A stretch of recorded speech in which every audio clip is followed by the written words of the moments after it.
Hello दोस्तों, आज के इस वीडियो में आपका स्वागत है। आज हम बात करेंगे स्वतंत्रता के जो रूप है, प्रकार है, उनके बारे में। जैसे कि एक नंबर पे आता है प्राकृतिक स्वतंत्रता।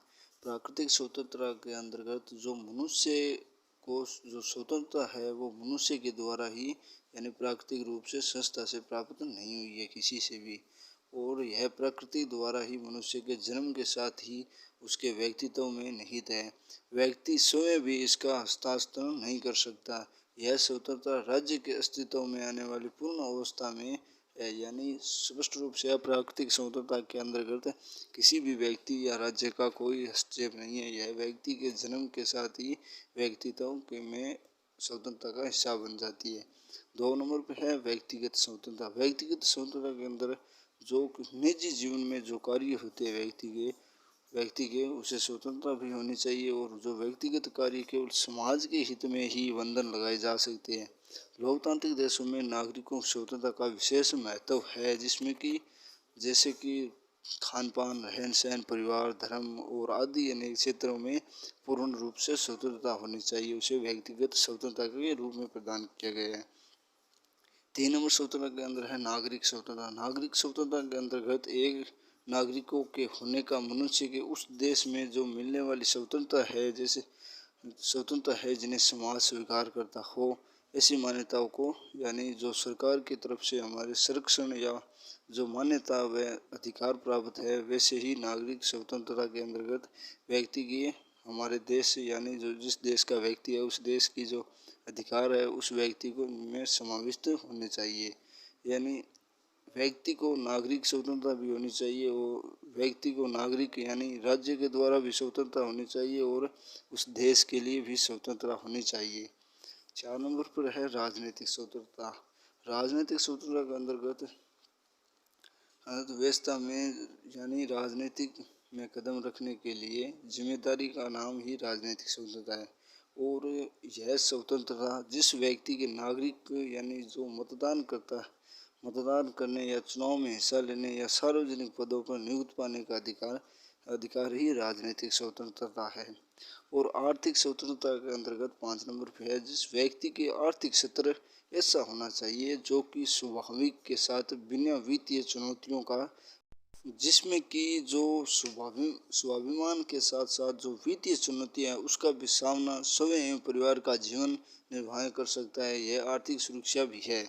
जैसे कि इसमें आर्थिक आधार पर विशेषताओं को कम करने का प्रयास भी शामिल किया गया था, जो कि शोषण का दायरा भी न्यूनतम हो और व्यक्ति आर्थिक गुलामी की अवस्था में नहीं हो, सभी को आर्थिक उन्नति में समान अवसर प्राप्त हो, व्यवसाय चुनने का एवं रोजगार की स्वतंत्रता हो। ऐसे ही अनेक प्रकार की स्वतंत्रता को आर्थिक स्वतंत्रता कहते हैं। 6 नंबर पे है जो कि धार्मिक स्वतंत्रता। धार्मिक स्वतंत्रता के अंतर्गत व्यक्ति किसी भी धर्म को मानने या आस्था का आचरण की छूट देना, या जैसे कि व्यक्ति अपना धर्म त्याग भी सकता है और धर्म किसी का अपना भी सकता है।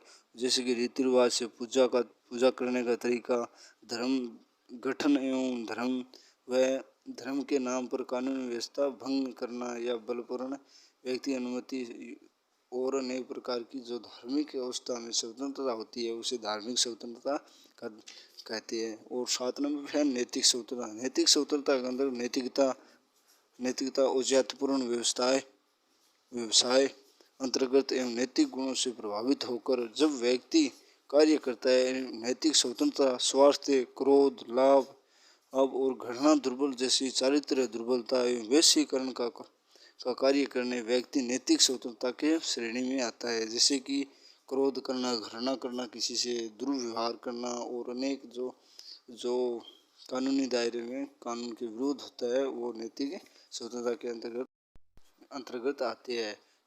8 नंबर पे है सामाजिक स्वतंत्रता। सामाजिक स्वतंत्रता का अंतर न्याय की जननी मानती है, यानी सामाजिक समानता व न्याय की जननी सामाजिक स्वतंत्रता को मानती है। मनुष्य के साथ जाति, वर्ग, लिंग एवं नस्ल, धर्म पर कोई भेदभाव नहीं होना चाहिए एवं वह समान व्यवहार करना सामाजिक स्वतंत्रता कहलाता है। जैसे कि किसी भी व्यक्ति के साथ कोई किसी भी प्रकार का भेदभाव नहीं होना सामाजिक स्वतंत्रता कहलाता है। 9 नंबर है राष्ट्रीय स्वतंत्रता। कोई राष्ट्र एवं संप्रभु राष्ट्र राज्य बन जाता है तो वह राष्ट्रीय स्वतंत्रता का परिचालन करता है, अर्थात वह अन्य देशों के आदेश पालना में मुक्त हो जाता है। उपनिवेशवाद इसका सबसे बड़ा शत्रु है। राष्ट्रीय स्वतंत्रता के बिना व्यक्ति की अन्य स्वतंत्रताएं गौण है। यानी राष्ट्र की स्वतंत्रता व्यक्ति का मूल एवं आधारभूत 100% का जो स्वतंत्रता का दायरा है वो राष्ट्रीय स्वतंत्रता पर उपलब्ध है। 10 नंबर पर है संवैधानिक स्वतंत्रता। संवैधानिक स्वतंत्रता के अंतर्गत नागरिकों को संविधान द्वारा प्रदत्त की जाती है। संविधान ऐसी स्वतंत्रता की रक्षा की गारंटी देता है जैसे कि शासन भी इसकी कटौती नहीं कर सकता भारतीय कर सकता। और यानी जो हमारी स्वतंत्रता है वो हमारे भारत के संविधान में लिखी गई है। भारतीय संविधान का अनुच्छेद 32 नागरिकों को संवैधानिक उपचारों का अधिकार देता है।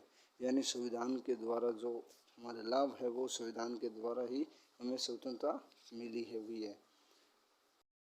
वीडियो देखने के लिए थैंक्स दोस्तों। अगले वीडियो के लिए हमारे चैनल को सब्सक्राइब कीजिए और हमारे वीडियो को लाइक कीजिए। धन्यवाद। आपका दिन शुभ हो।